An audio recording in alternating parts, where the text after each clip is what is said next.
Hello, my name is Gavin Figert, and today we're going to be examining the sculpture known as the Huastec Life-Death figure. This sculpture has an unknown artist, but was found in northern Veracruz, Mexico. For that reason, I will be putting it into the module of the Mesoamerican art. The Life-Death figure originates from the Mesoamerican culture of Huastec, from around the time period of 900 to 1200 AD. This sculpture and others like it from the Mesoamerican culture were created with the idea that the sculptures immortalized a nobleman/woman or a deity into stone.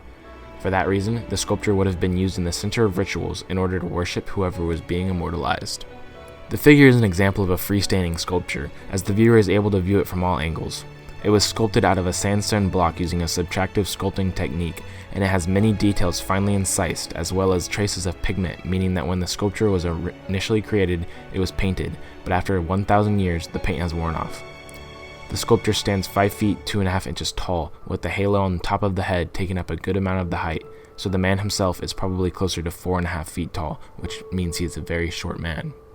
Like I said before, the subject matter of this sculpture is either a nobleman or a deity who is wearing the skeletal bones of his ancestor on his back, which gives the sculpture a deeply religious meaning.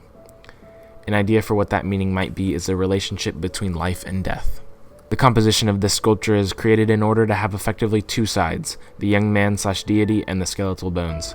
The sculpture is created in a very stylistic way. The man does not have realistic proportions, and his body is very rectangular.